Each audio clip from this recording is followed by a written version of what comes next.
Did Celtic underestimate them? Look, I think you've got to give credit to Bodo Glimt in terms of their performance. I was so impressed with them, Rob. I've got to be honest with you. I've only seen them in highlights, as probably most people have. That's the first 90 minutes I've seen them close up, and as I said, I thought they were a well-drilled unit. I thought there was a lot of very good players in their team. They showed a real calmness on the ball. And there was some players, as I said, that I never knew too much about. But now I think people will stand up and take notice. Bodo Glimt is a very good football team. As I said, I don't think Celtic would have went into the game underestimating them. I think Postecoglou would have watched them and obviously went through all the analyse the way that they play. But sometimes you just got to hold your hand up and say you come up against a better team on the night. And certainly Bodo Glimt, for me, thoroughly deserved their win. But as I said to you, you've got to be impressed with them. I was so impressed with some of the players. Solbakken out in the right hand side, guys like that who I hadn't heard of, not seen much of. But as I said, Celtic are still in it. They got that goal back. The only disappointing thing I think for Celtic's point is conceding straight after it. That's when you're at your most vulnerable, when you score a goal.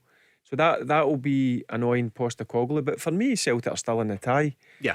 They've got to go over to Norway in a positive frame of mind, thinking that they can get through the tie. But it will be a hard one, as I said, because Bodo Glimt, for me, were very impressive on the night. I just wondered, Mark, that because of the build up to it, because of what we were all talking about, Bodo Glimt, their season ended on the 12th of December. They hadn't played in nearly 10 weeks. They were doing their warm weather training in Spain.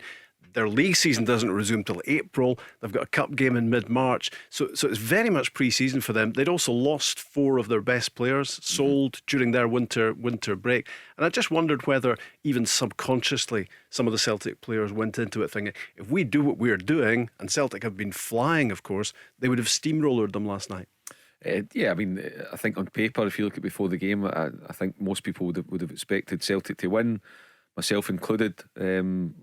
I was stunned at Rangers winning 4-2 in Germany. I was just as stunned at Bodo winning 3-1 at Parkhead last night because of all the circumstances that you've just mentioned there, Rob. But it just goes to show that you never take anything for granted in European football. I think Barry's right. The thing that will probably anger Ange Postecoglou and the players most is losing that third goal. 2-1 is a big difference from 3-1. But the upside for Celtic, or what's got to give them hope next Thursday travelling to Norway, is that they have shown in European football this season that they can score away from home. They can score a number of goals away from home, and the key to it for Celtic is to try and get the first goal. Get the first goal, then it's game on. It's wide open, and you just hope that Joe Hart and Carter Vickers and Starfelt, all those guys have a top night. That they're just unbreakable that night. And if Celtic can go and get a couple of goals at the other end, which are capable of doing, then they've given themselves a right good chance. But credit to Bodo.